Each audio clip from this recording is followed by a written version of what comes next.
जय हिंद दोस्तों, class 12 chemistry part 2 का क्वेश्चन है यूरिया का एक जलीय विलयन जिसमें 6 ग्राम यूरिया प्रति लीटर में उपस्थित है एवं सुक्रोज का विलयन संपरासरी विलयन है। तो यूरिया का अणुभार 60 एवं सुक्रोज का अणुभार 342 है। तो सुक्रोज का सांद्रण ज्ञात कीजिए।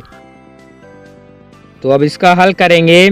जो क्वेश्चन में दिया है उसको लिखेंगे। सभी क्वेश्चनों में ऐसा किया जाता है कि जो दिया रहता है क्वेश्चन में तो उसको लिखा जाता है। तो यहाँ पर जो विलेय है वो यूरिया है। यूरिया का सूत्र होता है NH2CO NH2 और विलायक है सुक्रोज।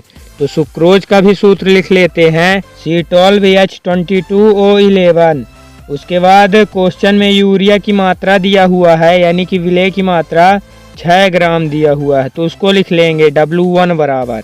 इसके बाद विलायक हमारा सुक्रोज है तो उसकी मात्रा नहीं दिया हुआ है तो उसको ही हमें ज्ञात करना है। और क्वेश्चन में यूरिया का अणुभार दिया हुआ है 60 तो M1 बराबर लिख लिए 60 और M2 का मान भी दिया हुआ है। M2 क्या है? ये विलायक का अणुभार है। तो विलायक सुक्रोज है हमारे पास।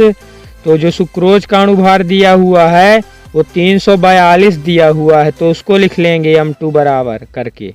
आप इनका अणुभार सूत्र से ही निकाल सकते हैं। यदि आपको इनका सूत्र पता है तो आप इनका अणुभार किसी का भी अणुभार आप निकाल सकते हैं।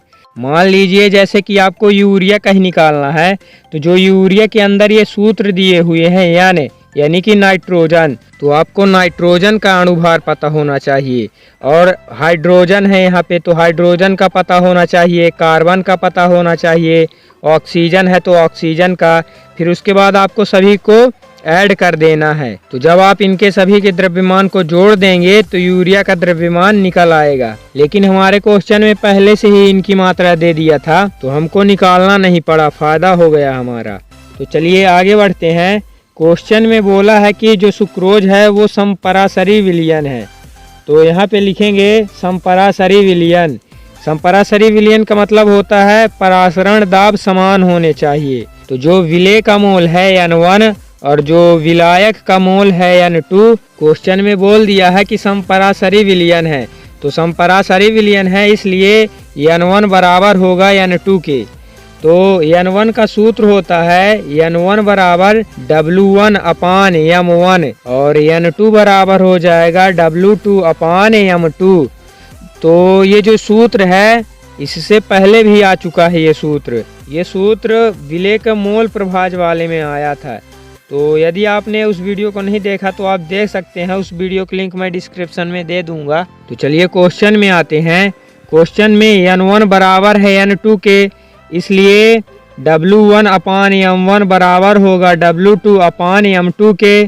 तो फिर अब इसके आगे इनका जो मान है W1 M1 का इनको रख देंगे इसी में तो हमारा आंसर आ जाएगा। W1 का मान 6 था तो 6 रख दिए यहाँ पे। बटे के नीचे M1 था, M1 का मान 60 था तो 60 रख दिए बराबर W2 तो हमें ज्ञात ही करना है और M2 का मान 342 था तो 342 लिख दिए। फिर उसके बाद जो कटता है काट देंगे।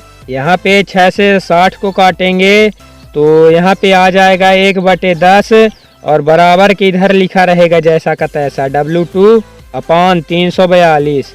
फिर उसके बाद तिर्यक गुणा करेंगे तो यहाँ पे तिर्यक गुणा इसका इसके साथ हो जाएगा और इसका इसके साथ। तो यहाँ पे इस वाली लाइन में 10 W2 बराबर 342 आ गया। अब W2 लिखा रहने देंगे और इस 10 को उसके अपान के नीचे ले जाएंगे तो W2 बराबर 342/10 आ जाएगा। फिर भाग दे देंगे 10 का 342 में तो W2 बराबर 34.2 आ जाएगा। W2 का मान 34.2 ग्राम आ गया। यही सुक्रोज के सांद्रण का आंसर है। तो दोस्तों वीडियो पसंद आई हो तो वीडियो को लाइक करें और हमसे जुड़े रहने के लिए चैनल को सब्सक्राइब करें।